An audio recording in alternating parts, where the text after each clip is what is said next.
आजी किती वेळा तेच तेच बघणार आहेस ग? आम्हाला पण बघायचंय. काय त्या रेसिपीत ठेवलंय? आवडतो.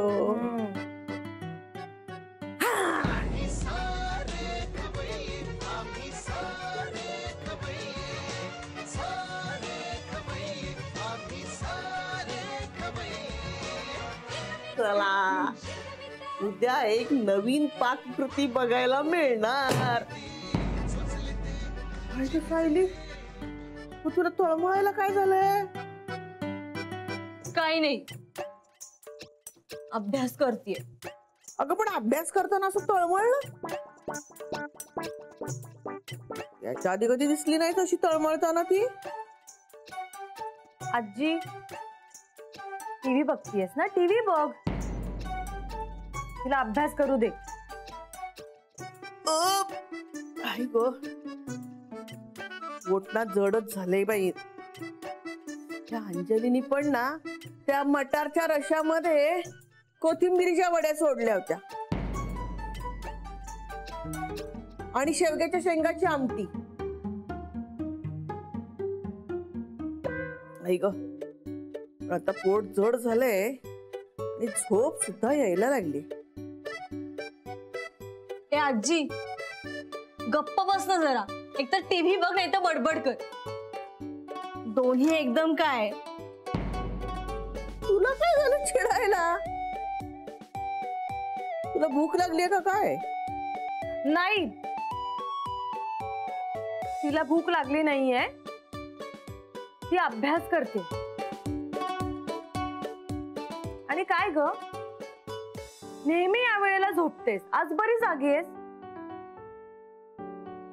जाऊन झोप ना. झोप नाही आली?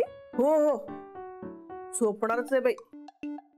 नाही पण उद्या ना हेमंताला सांगणारच आहे. हा टीव्ही उचलून त्या खालच्या रूम मध्ये ठेव. हो, जा ठेव. हो, उगाच तुम्हाला त्रास नको ग. चला जाऊन झोपतेच झालं. तशी हेमंताच्या रूम मध्ये जुईली झोपली आहे, तिथेच जाऊन पडते झालं. अरे देवा, आमटीचं आणि भाजीचं पातेलं गॅसच्या ओट्यावर तसंच ठेवलंय मी. बाई बाई बाई, आधी फ्रीज मध्ये टाकलं पाहिजे ग बाई, नाहीतर तो शेजारचा बोका येऊन झडप घालायचा.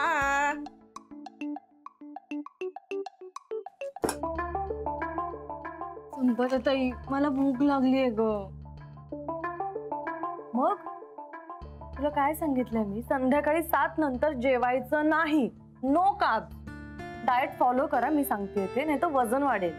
अगं पण त्या भुकेमुळे माझं टेन्शन वाढलंय. त्याचं काय काय वाचते काहीच कळत नाहीये. अच्छा, म्हणजे आता तुला पुस्तकात शेवग्याच्या शेंगेची आमटी, बरं आईने मटारच्या रस्त्यात सोडलेल्या कोथिंबीरीच्या वड्या, हे सगळं दिसायला लागले काय? काय गप्पा बसा. मला भूक लागली ग ताई. माझी पर्स खायला आहे, जा लवकर आण. हे घे.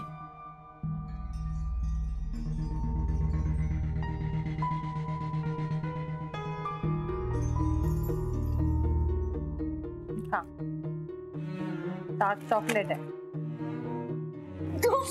अगं काय कसलं कडू लागतंय? अगं ते डार्क चॉकलेट आहे, त्यात 70% चॉकलेट असतं, ते कडू लागतं.